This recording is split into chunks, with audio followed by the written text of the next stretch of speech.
Yeah. Up next was a completely unrelated segment, though, because we go from Roman Reigns and Dean Ambrose getting hyped up to Sheamus versus Neville. Um, Decent match, I guess. I feel like this was a really fast match.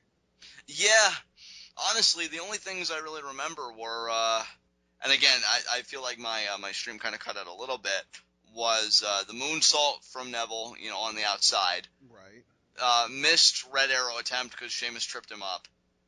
Sheamus Can't misses even really call it a missed Red Arrow attempt. He didn't even attempt it. right, because Sheamus stuffed it, so Right. that'd be the more accurate way of saying it. Sheamus tried going for a bro kick.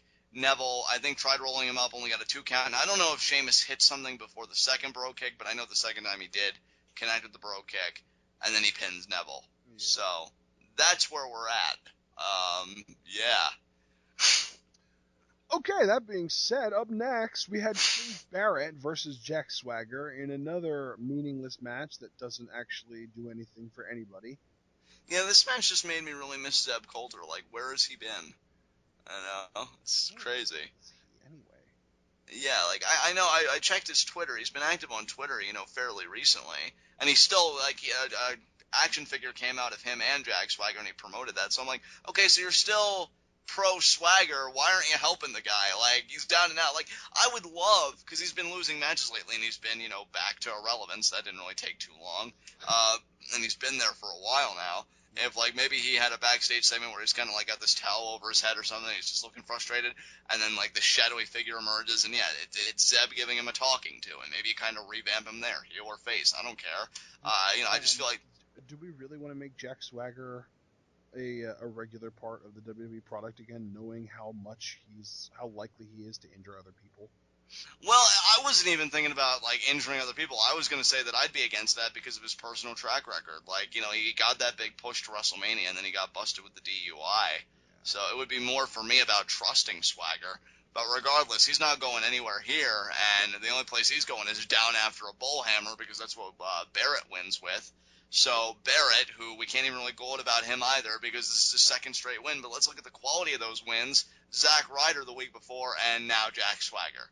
You're really moving up the ladder, kid. And Wade Barrett's been in this business how long? Oh, man. Been in this business. How about been in, like, I don't know. I mean, WWE. NXT was in 2010, wasn't it? Yeah. Like season 1 of NXT, the old game show, was in 2010.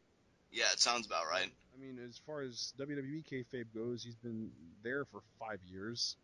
And Right. He's been Intercontinental Champion like a billion times, and he's got some credentials. Yeah.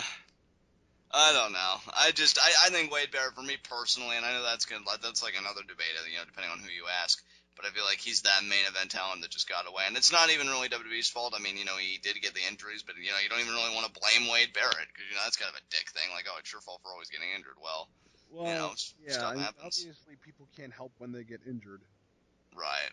I think that the problem though is that the WWE sticks that injury-prone label on you and never wants to do anything serious with you again. Exactly. And yeah, so like, yeah, that's. I'm not even gonna really capitalize on that. So yeah, like you said, Barrett wins, and up next we had our main event: J&J at ringside, Reigns and Ambrose versus Rollins and Kane. Did you really even really remember much about this match before the Bray Wyatt run-in? Because the only thing that kind of sticks out for me, I know a kendo stick was introduced at one point. Oh, no, all I remember Yeah. of this match is Rollins and Kane won because it was no DQ, and then the beatdown at the end lasted 2 minutes. Yeah, it went on way too long. I don't even really want to get into that beatdown because the only memorable spots were the power bomb through the table in the corner and then the pedigree. And Roman Reigns ate 2 chokeslams. What is going on with Kane's chokeslam? I don't even know. Yeah, I was bringing this up when we were watching it. Randomly, like for the last 2 or 3 weeks, Kane's chokeslams have had like 100% success rate. And I'm not even necessarily talking about pins. I'm talking about hitting, because for the longest time, like for years, if not decades, whenever Kane went for a chokeslam, at least for the first time, the person would jump out of it. And now he goes for a chokeslam and he actually hits it every time. I don't understand. Right. Yeah. I told you I can't process this with my brain. I told you I had one crazy theory that maybe they're bulking it back up for when he turns face, maybe puts the mask back on one more time and has a feud with Rollins or whatever. But I don't even really see that happening now. Yeah. Him fully committing like this. Yeah, I completely agree. I don't think it's even going to happen at this point. Right. But I mean, that's the only plausible thought I can have for why this is happening, why this is even a thing. So I don't know, guys. You tell me about it. But with that said, I mean, do you have anything else you want to say about this main event? Because I really got nothing. I guess I just don't understand why they're trying to turn this amazing chicken shit heel into a monster heel, basically. Like, Seth Rollins is supposed to be this super coward who runs away from fights, or at least picks his fights, I guess I should say, who kind of hides behind his lackeys. And now every show is ending with him and his lackeys standing tall over some top baby faces. Yeah, I mean, I'm telling you guys, I personally, and I've never really stuck to something like this strongly as I have with this. I Like, feel I like could buy it when it was Randy Orton and Triple H doing it, but now it's right. Rollins and Kane. Like, really? I'm just telling you, I feel like they missed the selling point of this main event bout, and I've been saying that forever now. I feel like it was about Brock Lesnar eviscerating Seth Rollins, but I don't know what got in WWE's head that said, wait, we should make Seth Rollins a match for Brock Lesnar, or a challenge, or whatever word you want to use, and I'm just sitting here scratching my head going, no, like, I love Seth to death, but I know what he is and what he isn't, and what he isn't is a threat to Brock Lesnar. You know, maybe he's a threat when a guy like John Cena's in the ring, which is why their triple threat at Royal Rumble was so brilliant. Yeah. Because, you had Cena and Brock going at it, but then Seth was so good about picking his spots and using his resources because he still had the briefcase, which played a pivotal role towards the end.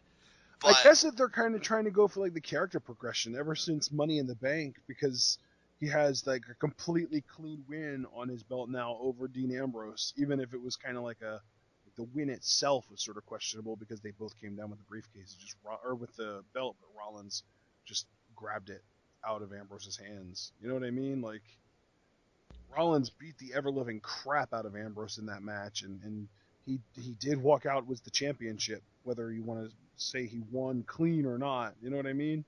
right. I guess they're kind of trying to turn Rollins into like this transformed character where he's kind of going from chicken shit heel who runs away from, or again, I'll say picks his fights, to like fake it till you make it legit.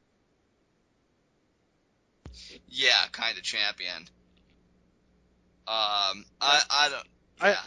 The fake it till you make it thing is kind of what really stands out to me, because it's like, yeah, he's always had this fake confidence where like he knows he can beat people, and then he gets in there and he runs away from them. And Right. now it's almost like it's actually turning into like a real confidence. Like, yeah, I can beat people because I'm actually really good now. Which is fine if the end game is this rumored, which I've been hearing for a while, Triple H versus Seth Rollins match at SummerSlam. Yep. But you know what's funny, and I'm not even saying this is a bad thing, we didn't see Triple H or Stephanie tonight. Like, Yeah. you know? I could do with less Kane and more of them. Yeah, that's the thing. Like, I would have Really, just expected. any excuse to get Kane and Big Show off my television would be great. Yeah, really. But I think for me, the bigger problem here is I would have preferred, not that it was a big detriment to the show. I mean, as I said at the top of the show, I enjoyed this Raw. I mean, I can't say that enough. But I would have loved, after the segment of Seth showering everybody with gifts, and yeah, you get the Big Show Mark Henry matchup done, because again, you don't want to break up the pacing. Right. Maybe you have a segment where Seth, runs into Triple H and Steph, and he says, see, I took care of it, just something like that. And you have the authority either, pat him on the back, or maybe be ambiguous with, okay, well, let's see if you can make it last, or just something, some kind of interaction to say, see, I manned up and I apologize, just like you said, Hunter, or something like that, and you continue whatever dynamic you're trying to create between those two guys. Yeah. And we didn't get anything like that tonight, which again, I'm not saying is a huge loss, just saying, it was kind of interesting to see that they went that route. I guess I kind of feel like with the authority, it's one of those things where they were on every week and we got sick of them, but now they're only ever on like once a month. And Right. like, I feel like I appreciate the idea that they're trying to kind of get the show to work without an authority setting up every match of the card. But what I don't like is that they took the authority away at a time that it did not necessarily make sense for them to go away. Like, to me, you need them to kind of finish out this whole angle with Seth that leads up to Triple H versus Seth. Maybe have Seth retire Triple H even. I could see that happening. I could see that being a great way to give Seth a really big rub and sort of send Triple H into an almost exclusively behind the scenes role. Right. So that's kind of what I was expecting this to almost lead up to. Even at WrestleMania 32, I could have seen, if not SummerSlam this year, but no, they just kind of took Triple H and Stephanie away in general. Like I said, they only really show up like once a month now. And I find it really funny, Ashton, that they leave now. To your point, when the whole thing with Triple H was Seth, the pressure is on, and you think the pressure would be on both literally because oh man, I'm staring down Brock Lesnar, and then in another way with the Authority breathing down your neck. But with Triple H and Stephanie, out of the picture this week, and the Authority looking unified, which again, I did. It's very refreshing. And if you're ever going to do it, I guess it makes the most sense to do it now when your opposition again is Brock freaking Lesnar. Yeah. It would still be nice to have Triple H, just kind of look at Seth and say, "That's good, Seth," but kind of just leave it at that. Not fully endorse it, but just say, you're on the right track, and then maybe it turns into something. I don't know. All I know is that this ending segment of what actually happened, outside of our speculation, dragged on way too long. I didn't care for it after a little bit, but I think I even told you, Ash, I think the purpose here is to make the Authority as credible as possible before Battleground, and they're really putting their backs into it. And so I guess I can appreciate that. Just, man, cut it by a few minutes, guys. Absolutely. So, Exactly. Yeah.